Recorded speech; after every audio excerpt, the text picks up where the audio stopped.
여러분들 오늘 이 영상 하나만 보시면 지금까지 잘못 운영하고 있었던 IRP를 제대로 절세의 길로 인도해주는 길잡이가 돼줄 거예요. 아, 이거 진작 알았더라면 지금 해외여행 다니면서 풍요로운 노후를 보낼 텐데 생각하실 거예요. 자, 절세하려면 무조건 IRP부터 하라는 말 한 번쯤 들어보셨을 겁니다. 틀린 말은 아니에요. 하지만 무엇을 IRP에 담느냐 에 따라 결과는 완전히 달라지는데요. 특히 국내 주식형 ETF를 IRP 계좌에서 매매하고 계신 분 분명히 계실 거예요. 세액공제라는 혜택 뒤에서 조용히 손해를 보고 계실 수도 있습니다. 자, 오늘은 진짜 유익하게 이렇게 짚고 갈 거예요. IRP 세액공제 정확히 어떻게 받는가? 나중에 연금으로 받을 때 세금은 어떻게 부과되는가?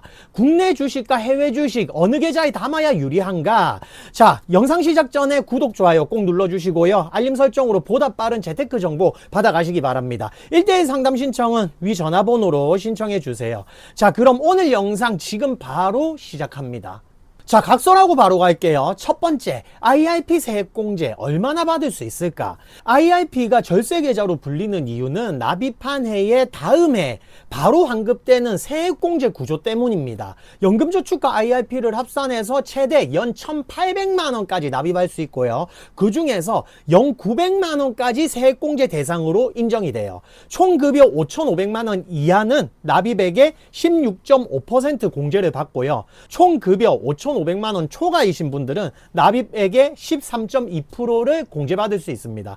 즉 한도인 900만원을 꽉 채워 납입하면 최대 약 148만원을 다음 해에 돌려받을 수 있어요. 흔히 말하는 13월의 월급이라고 많이들 말씀하시는데요. 그게 바로 이 환급금이라는 거예요. 어떤 투자 상품도 이만큼 확정된 수익률을 보장해 주지는 않는다는 점에서 이 부분만큼은 의심의 여지 없이 확실한 이득입니다. 사실 이게 연금저축과 IRP의 최대 장점이에요. 자, 두 번째는 많이 질문 주시는 부분인데요. 연금으로 받을 때 세금은 어떻게 계산될까? 입니다. 이게 세액공제를 받는다고 다 끝이 아니에요. 나중에 연금으로 수령할 때도 규칙이 있습니다. 수령도 아무 때나 막 연금을 수령할 수 있는 건 아니고요. 55세 이상, 가입기간이 5년 이상이면 비로소 연금 수령이 가능해요. 이때 꼭 알아야 할 게 4가지 있습니다. 이거 한번 짚어보고 갈게요. 자, 첫 번째는 연금 수령 한도인데요. 매년 받을 수 있는 한도는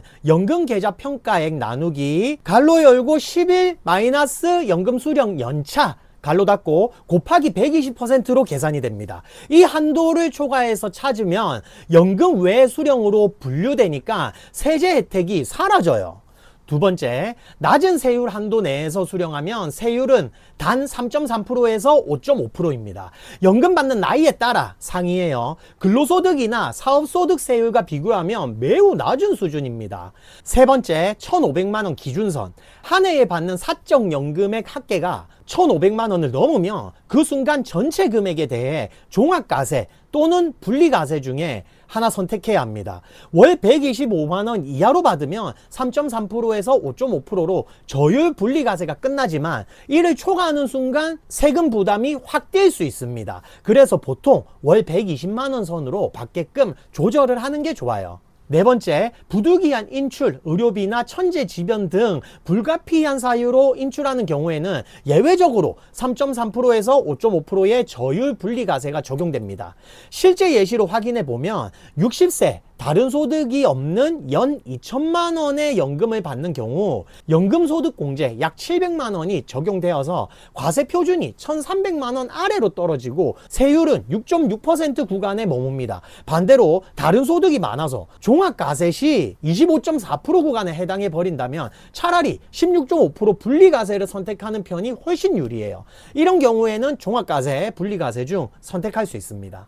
세 번째가 진짜 중요한 이야기인데요. 국내 주식 ETF는 IRP와 상성이 안 좋다? 입니다. 여기서부터가 오늘 핵심입니다. 많은 분들이 놓치는 부분인데요. 집중해 주세요. 자, 일반 주식 계좌에서 국내 주식과 국내 주식형 ETF의 매매 차익은 원래 대부분 비과세입니다.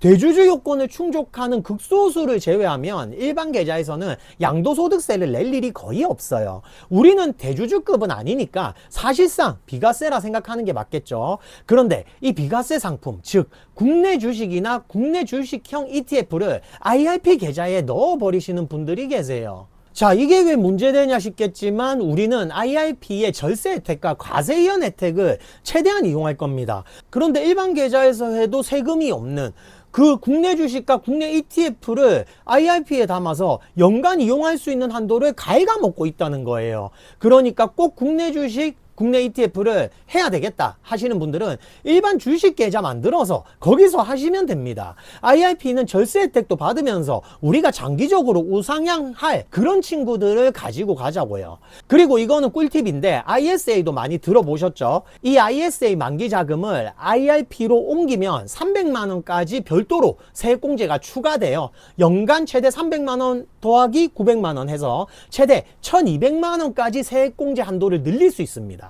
자, 오늘은 IRP 계좌를 어떻게 운용해야 하는지, 세액공제 혜택은 어떤지, 절세는 어떻게 해야 하는지, 어떤 종목을 담아야 하는지 평소에 많이 질문 주셨던 부분들을 정리해서 말씀드렸는데요. 영상이 도움이 되셨다면 구독과 좋아요 꼭 눌러주시고요. 알림 설정으로 보다 빠른 재테크 정보 받아가시기 바랍니다. 1:1 상담 신청은 위 전화번호로 신청해 주시고요. 아래 고정 댓글에 더 디테일한 IRP 운용 방법 영상 링크 걸어 놓을게요. 큰 도움 되실 거예요. 여러분의 성공적인 재테크 절세 투자를 기원합니다. 감사합니다.